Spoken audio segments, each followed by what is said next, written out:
Gittin Daf Nun Beis Amud Aleph. How to nourish growth and productivity. Me'amaylo kariti li'ishti ishti. Nourishing growth and productivity is an idea that applies not only in business, it applies throughout life. We're about growth and productivity, making a difference, making a contribution, growing and developing ourselves and our families.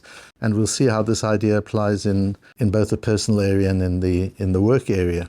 And this is a piece of Gemara that's different to the most of what we've had over the last few weeks. Gittin has just been such a beautiful Masechta in Lomdus of the Masechta, in the technical and Talmudic understanding of the Masechta, apart from the beautiful ideas that we've developed. And I realize that there are people particularly people who are listening in, who don't necessarily have the Talmudic background to get the full understanding of some of the technical things we've been learning. So I just want to take this opportunity to thank you and to congratulate you for staying in it and getting what you can out of it and becoming aware of how many different ideas every single day, another page of the Gemara, what emerges from that, and to see it emerging from the pages and the ideas of the Gemara.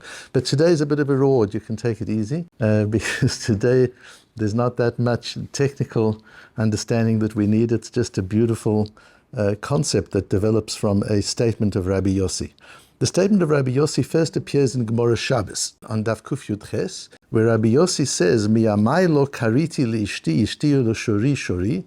I've never called my wife wife, and I've never called my ox ox. Elo li'ishti beiti, I call my wife my home. Ve'ulashori sadi, and I call my ox my field. That's what Rabbi Yossi says, among many other things that Rabbi Yossi says on that daf in Shabbos on Daf Kuf Yud Ches. And Rashi says the ishti beiti, why do I call my wife my home? Shehi ikar shel bayit, she is the main part of the home. She is the foundation of the home. More than a foundation, ikar comes from the word root. Lakor means to uproot. So ikar is not just, we have different words in Hebrew, in Lashon HaKodesh, for the main component. We've got rosh, and we've got chashuv, and we've got yesod. Ikar means she's the root of it. The home draws its nourishment from her. And for a field, the ox is the nourishment of the field. Tichtiv, and Rashi brings a proof of that from Mishlei. V'rav tvot b'koach shori. It doesn't bring a proof for the home, that's obvious. For the field, as to what the real soul of the field is. What is the machine that drives the field and makes it productive? That's the ox. Now, the interesting thing is, this is not just a statement of Agadata. What we see in Gittin is the application of Rabbi Yossi's statement to a technical halachic principle. The principle revolves around what an apotropos can and cannot do. So we're talking about a situation where there are orphans that have been left in a state, and the Beis Din appoints an apotropos, a guardian, who has the adult authority to manage the estate on behalf of the orphans. But there's some very strict guardrails as to what these guardians can and cannot do. There's some very strict principles of governance. One of them is that ein apotropin rasha'in limkor sadot velikach avadim. One of the principles we have on our daf is that the guardian is not permitted to sell a field in order to buy a slave. So you're looking at the slave, you're hiring human labor, the field is the employment of capital, and you can't liquidate the capital to hire labor on behalf of the Yatomim. However, there was an apotropos who was in the community of Rabbi Yeshua ben Levi. His practice was, this guardian's practice was, he used to sell land, he used to liquidate capital in order to buy oxen. Velo amar velo midi, and Rabbi Yeshua ben Levi never said anything to him about it. Rabbi Yeshua ben Levi passively allowed that to take place. Why? Sovolok Rabbi Yossi. The reason, Rabbi Yeshua ben Levi's reason, was he agreed with Rabbi Yossi's principle. So here we see Rabbi Yossi's principle not only as a kind of a life motto, but as a principle in halacha. The Tanya, Rabbi Yossi, mi'amai lo kariti lishti ishti lo shori shori elo lishti beiti lo shori sadi. It brings the Gemara from Shabbos, where Rabbi Yossi says that the essence of the field, the important part of the field, is the shor. And the Rambam paskins that l'halacha, ein mochrim umnichim amot ve'ein mochrim sadot likach avadim ve'lo avadim likach sadot shem lo yatzliach. You can't buy slaves by liquidating property. You can't liquidate property to buy slaves. Aval mochrim tzadeh likach shvarim, but you are allowed to liquidate property in order to buy oxen. But the Rambam adds something very important. Avodat sadot achirot she'ashvarin ein ikar kon nichsei sadot. Provided you've got other fields, you can't take all the fields of the yatomim, of the orphans, and sell them to buy oxen, what is the orphan going to do with a whole lot of oxen and no fields? But if you've got many fields and you sell some of the fields that you've got oxen to plow the other fields, that's okay. The Rambam adds in. The Tur says the same thing. La'avod sha'ara sadot. And the Beis Yosef explains, Dim lo ken, where does this come from? Where does the Rambam get it from? All we see in the Gemara is you're allowed to sell fields to buy oxen. Says the Beis Yosef, Dim lo ken ma to'elet b'shvarim b'lo karka. It's just logical. If the principle is that the shvarim, the oxen, are more important than the land because they create productivity from the land, you need land as well. You can't exchange land for oxen and have no land left. You've got to have the land in which the oxen can work. Explains the Beis Yosef. And the Beis Yosef, who, as you know, is the author of the Shulchan Aruch, later writes in the Shulchan Aruch itself, Ve'ein mochrim sadot likach avadim. You cannot sell fields to buy slaves, but you can sell a field to buy oxen to work other fields which you have retained on behalf of the yatomim. That you can do.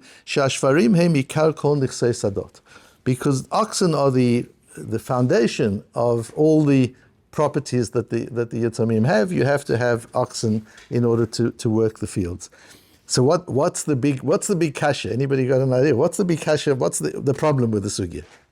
The issue is, and what about slaves? Why can't he use slaves to work the field? Why can't he sell the field? And if he's got oxen and he's got fields, but he wants slaves as well, why can't he sell some of the fields and get a workforce? Get some workers, some employees involved as well. Why is the shiur so important to a field but not the eved? What is the difference between the shiur and the eved? And here we come to the essence of the role of humanity and labor in productivity. Because we have tended to think until very recently that you need capital, correct? You need labor and you need intellect in order to create a business. And we've assumed that the source of labor is human beings, human labor. That's what we've thought of. We're living in a different world now, so to understand this Gemara well, we've got to think of labor as technology. If you want to understand this Gemara in terms of today's world, labor is technology. The shiur is technology.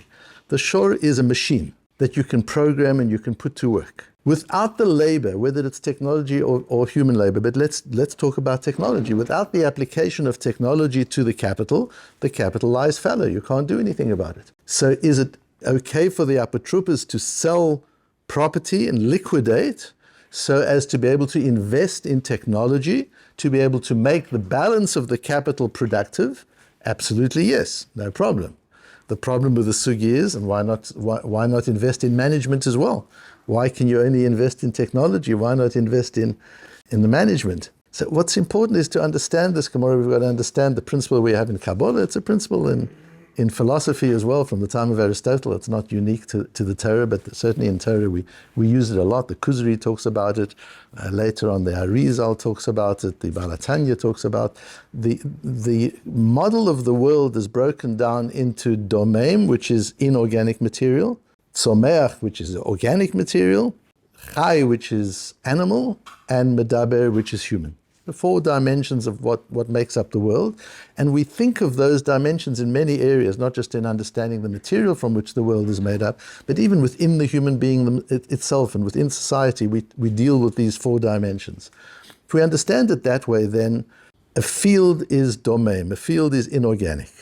The shiur is the ox. The technology or the shiur is the ox. That's the organic, that is the chai, the living part of the field. And the medaber, that's the human being, the owner of the field. And the tzomeach is the outcome. The result of all that is you've got smicha, that creates growth. How do you create growth in a field? You can't just leave a field, it'll grow weeds. If you want a field to grow productively, it needs the application of technology or labor, and it needs the direction of a human being, an owner that sets a strategy. I'm going to use this field to grow wheat. I'm going to use this field to grow corn. He decides, he looks at the markets, he sees what the supply and demand is, and he makes strategic decisions. The ox can't do that. But once he's made those strategic decisions, then he leaves it to the ox. He programs the ox. The ox applies its efforts, its labor to the field, and the field produces growth. That's how it works. Now, what about the slave? There's an unbelievable chiddush and such an important yesod in this Gemara, in this sugya, in the very difficulty. Why can't you sell field to buy slaves? Because the role of a slave is not labor. The role of a slave is a medaber. A slave is not a chai. Even if he's a slave, even if he's an Eved Knani, he's a medaber. The role of a medaber is intellect. The role of a medaber, of a human being, the role of a human being is to set direction, to think strategically, to set a vision. That's what the human being does. It's degrading to require a human being to do that which animals can do. In the early 80s, in the South African mining industry, they were busy mechanizing at quite a rapid rate. And they got an enormous amount of resistance, as you can imagine, from the labor unions, who were afraid that mechanization would put them out of work, very much as today people are afraid that robotics will put them out of the work. It's like a reliving of the same thing. And we were asked to intervene and to help labor unions make the transition of understanding the value to them too of mechanizing. And one of the things I taught them at that time, and they embraced it, was to ask a human to do that which a machine can do is undignified. To ask a human to do that which an ox can do is undignified. And there's an evolution of humanity. So there was a time when humans had to do certain labor because there weren't machines to do it. And then there came machines. Now that the same labor which was dignified last year is undignified today because we've got machines. And the same labor which was dignified 5 years ago is not dignified today because we've got artificial intelligence. To ask my employees to do that which ChatGPT can do quicker and better, it's undignified to ask them to do it. I've got to train them to do things that ChatGPT cannot do. That's the role. To use an Eved as a shiur, that you're not allowed to do. A field needs shvarim, it doesn't need avadim. And if there are avadim, if there are human servants, if there are human employees, their role is not to work the field. They should employ technology or they should employ animals to work the field. Their job is not labor. The human being's contribution to the world is not labor. The human being's contribution to the world is intellect and direction and the use of labor and the application of labor and the design of labor and technology. That's what humans do, not the work, not the labor as such. The same applies in the home. It's a little different, but you've got the same idea of a medaber, a chai, a doimem, and a tzomeach and a doimem. So what is it in the home? There are different roles in the home as well. And of course, today, this transition and the roles of men and women are changing and leaving, or that's not the subject of the shiur, but just let's look at it in its classical sense. There's the role of the father. And the role of the father is to set vision and to set direction and values for the home. But then comes the chai. That's the medaber. He communicates. This is where we are as a home. This is where we're going. This is where we're going to develop our home and our family. And this is the schools, the type of schools. And he needs to co-opt his wife into that so there's a partnership. But it's his responsibility to set that derech. He's learning Torah. He's got access to the chachomim of the time and he sets that derech. The wife is the chai. She gives life to it. Without that, it's a robot. It's just a piece of technology. It's she that executes. It's she that makes it real. It's she that gives life force to it. Lo olam lo kariti leishti ishti. I don't call my wife, I call her beiti. She is my home. She converts a house into a home. I don't do it. I'm sitting in yeshiva, I'm sitting at my office, and I'm thinking strategically and vision for long term and where we're going to be in 10 years' time. That doesn't give life to a home. She gives life to the home. I call her Beiti. I want to always remember that she is the life force of the home, just as the ox is the life force of the field. As the software is the life force of the hardware. Without software, what is a computer? It's nothing. The brilliance is in the software. The shiur is the software.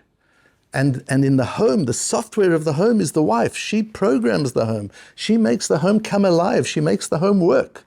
And the result of that is that what was a house which is domain, which is inorganic, becomes tzomeach. It becomes a place of growth and a place of vitality and a place of development because you've got the correct balance of the other three. When the medaber and the chai and the domain are correctly blended and balanced, the result of that is tzmicha, the result of that is growth. And so we see buried in the Gemara, this matmon, this treasure, that yes, a shiur is the life force of a field. But don't make a human being do the work of a shiur, even if the human being is an Eved. The human role in the field is completely different, and it's only to buy shivarim that the apotropos, the guardian, is permitted to use the assets of the yatom, of the orphan, in order to grow his estate and the value of his business.